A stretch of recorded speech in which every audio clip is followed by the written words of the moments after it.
Please listen, all respected personalities and faithful audiences. Dr. Mizanur Rahman Azhari has recited some excellent, important, extraordinary, vital and also valuable verse or dua for to reach in heaven.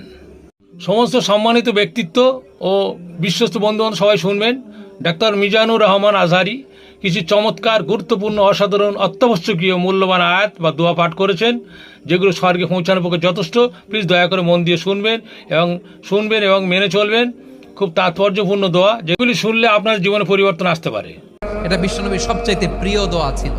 নবী যখন তাওয়াফ করতেন, প্রতিটা তাওয়াফে তিনি এই দোয়াটা পড়তেন। রুকনে ইয়ামানি থেকে হাজরা আসওয়াদে যখন তিনি যেতেন, এই দোয়াটা পড়তেন, রব্বানা আতিনা ফিদ দুনিয়া হাসানা ওয়া ফিল আখিরাতি হাসানা ওয়া কিনা।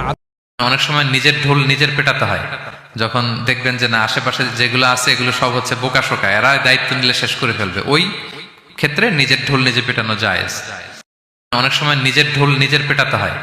যখন দেখবেন যে না, আশেপাশে যেগুলো আছে এগুলো সব হচ্ছে বোকাশোকা, এরা দায়িত্ব নিলে শেষ করে ফেলবে, ওই ক্ষেত্রে নিজের ঢোল নিজে পেটানো জায়েজ। 3 জায়গায় প্রয়োজনে মিথ্যা বলা যায়।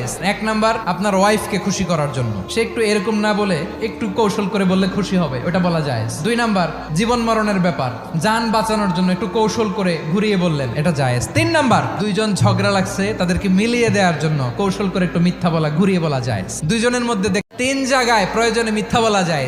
1 নাম্বার, আপনার ওয়াইফকে খুশি করার জন্য, সে একটু এরকম না বলে একটু কৌশল করে বললে খুশি হবে, ওটা বলা যায়। 2 নাম্বার, জীবন মরণের ব্যাপার, জান বাঁচানোর জন্য একটু কৌশল করে ঘুরিয়ে বললেন, এটা জায়েজ। 3 নাম্বার, দুইজন ঝগড়া লাগছে, তাদেরকে মিলিয়ে দেওয়ার জন্য কৌশল করে একটু মিথ্যা বলা, ঘুরিয়ে বলা যায়। দুইজনের মধ্যে প্রতিদিন নামাজের আগে যে তোমরা ওযু করো, এই ওযুর পরে কেউ যদি পড়ে আশহাদু আল্লা ইলাহা ইল্লাল্লাহ ওয়া আশহাদু আন্না মুহাম্মাদান আবদুল্লাহি ওয়া রাসূলুহু, ওযুর পরে এই দোয়াটা প্রতিদিন যে পড়বে, কিয়ামতের দিন 8টা জান্নাতের যে কোনো দরজা দিয়ে ঢোকার অনুমতি ওই বান্দাকে আল্লাহ দিয়ে দিবে। প্রতিদিন নামাজের আগে যে তোমরা ওযু করো, এই ওযুর পরে কেউ যদি পড়ে আশহাদু আল্লা ইলাহা ইল্লাল্লাহ ওয়া আশহাদু আন্না মুহাম্মাদান আবদুল্লাহি ওয়া রাসূলুহু, ওযুর পরে এই দোয়াটা প্রতিদিন যে পড়বে, কিয়ামতের দিন 8টা জান্নাতের যে কোনো দরজা দিয়ে ঢোকার অনুমতি ওই বান্দাকে আল্লাহ দিয়ে দিবে। এই দোয়াটা প্রত্যেক রাতে যেন আমরা বেশি বেশি করি। সম্মানিত শ্রোতা, সবাই একটু পড়ুন মেহেরবানি করে। আল্লাহুম্মা ইন্নাকা আফুউন তুহিব্বুল আফওয়া।